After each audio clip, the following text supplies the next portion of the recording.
ጸሎት ከእግዚአብሔር ጋር የምንገናኝበት ድልድይ ነው። ከእግዚአብሔር ጋር የምናወራበት ግን ጸሎት ሁሉ ጸሎት አይደለም። ይሄ እግዚአብሔርን የምር እንደምታወራው አላል አሁን እናንተ ስናወራ የምር እንደምትሰማኝ እያሰብኩ ነው ማወራ።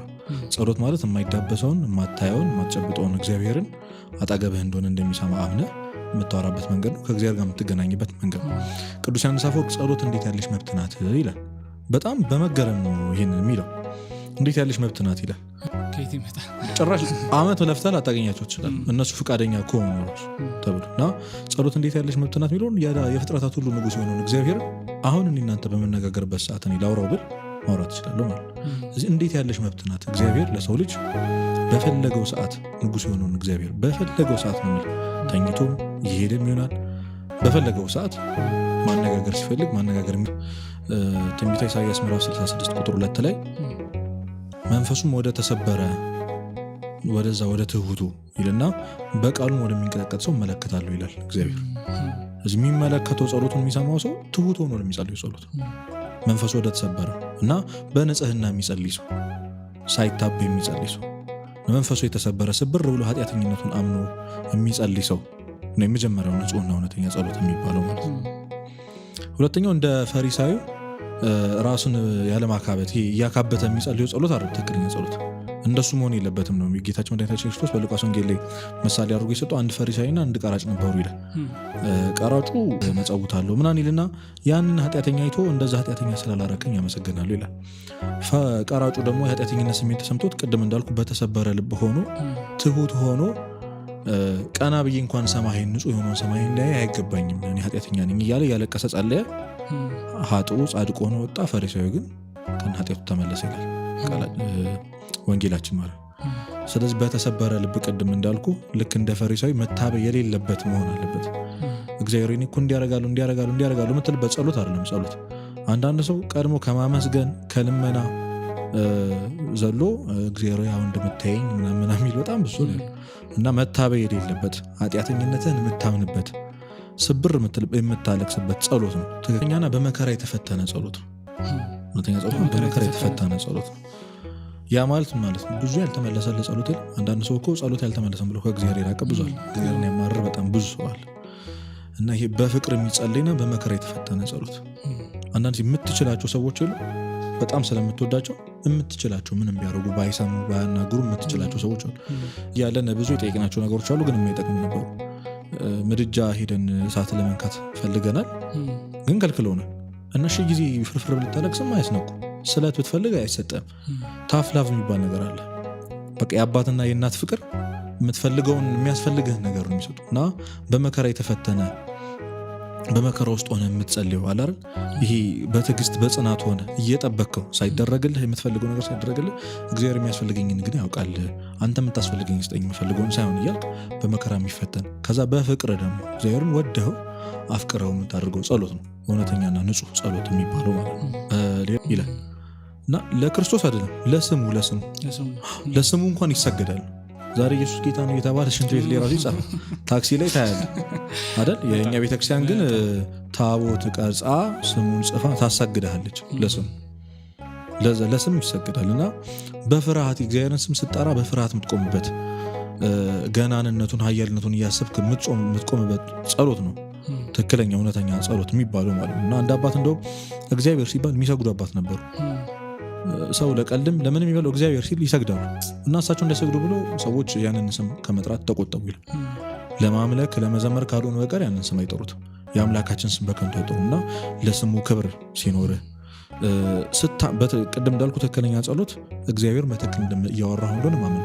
ከዛ ማን ነው እግዚአብሔርን ብለህ ስታውቀው መላእክት ሁለት ክንፋቸውን በእግራቸው ሁለት ክንፋቸውን ሸፍነው እየበረሩ የሚሰግዱለት አምላክ ነው። ዛሬ አንተ ቆመህ አምላኬ ስትለው አቤት እያለ የሚያዳምጥ። ሌላኛው በእምነት መጸለይ ቅድም እንዳልኩ ነው። በጣም ማመን አለ በእግዚአብሔርን እያወራው እንደሆነ። ለምን አሁን በጣም ብዙ የሚቸገርበት ጉዳይ ምንድን ነው? ዲስትራክሽን ነው። ጸሎት እየጸለይኩን ወደ በኋላ እናነሳዋለን እንዴት መጸለይ እንዳለብን ስናወራ። ዲስትራክት የምትሆነው እየሰማህ እንደሆነ ስለማታመን። በጣም የሚያስደንቅ ነገር ነው ጸሎት። እንዴት ያለሽ መብት ናት ቅዱስ ያንሰፍርቅ ኃያሉን እግዚአብሔር ዝም ብለህ ተኝተህ አልጋ ላይ ዝም ብለህ አስበው ዝም ብለህ ተኝተህ እግዚአብሔር ሆይ ስትል እሱ ለመስማት አንተ ዝግጁ እንዴት ያለሽ መብት ናት እና ማመን ያለበት በጣም በጣም በጥልቀት በእምነት መጸለይ ያለበት የመጨረሻው በጥልቀትና በማስተዋል ምንናገራቸውን ምናወራቸውን ምንጸልየው ምንድነው የምትለምነው ጌታችን መድኃኒታችን ኢየሱስ ክርስቶስ የምትለምኑትን አታውቁም የሚልበት ፓርት አለ። ምንድነው እየለመኛል? እውነት እግዚአብሔር አንተ ስለምታወራው ነገር እውነት ኬር ይሰጣል። ዜማ ቤቱ ጌታ በመንግስት መጣ ጊዜ አስበኝ ብለን የጸለይነው መቼ ነው?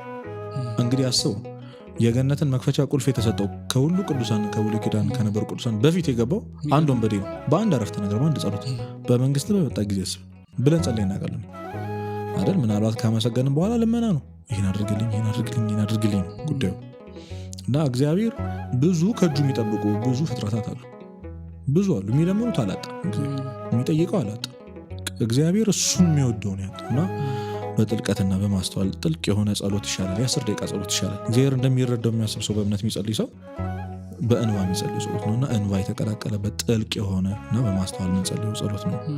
እነዚህ ናቸው ንጹህና እውነተኛ ጸሎት የሚባሉት። ማመን አለብህ። እግዚአብሔር እየሰማህ እንደሆነ ማመን አለብህ። ካመንክ እና የምትወደው ከሆነ ዲስትራክት አትሆንም ብለናል። ስለዚህ አርዝመው በቃ ከእግዚአብሔር ጋር የምትነጋገርበትን ጊዜ አርዝመው ሳታቋርጡ ጸልዩ ይላል። አስበው መጽሐፍ ቅዱስ ማለት ሳንበላ ሳንጠጣ ሳንራመድ ስራ ሳንሰራ ማለት ነው አይደለም።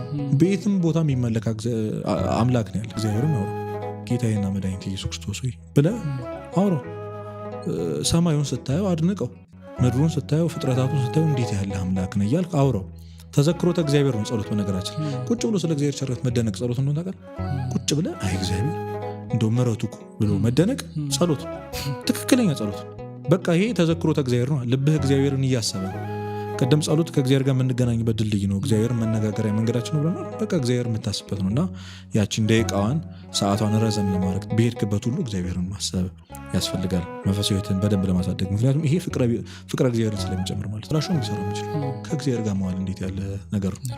ያለ እግዚአብሔር መዋል ደግሞ እንዴት የሚያስፈራ ነገር ነው።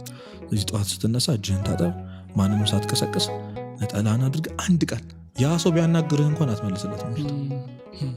ቤተሰብህ ቢያናግርህ እንኳን አትመልስለት። ጸሎት አላረገም። በቃ ይሄ መታወቅ አለበት። በማለዳ የመጀመሪያው ስራ ሊሆን የሚገባ 2 ደቂቃም ጸልይ፣ 1 ደቂቃም ጸልይ። ብቻ የጌታን ስም ከእንቅልፍ እንደተነሳ ጠራው።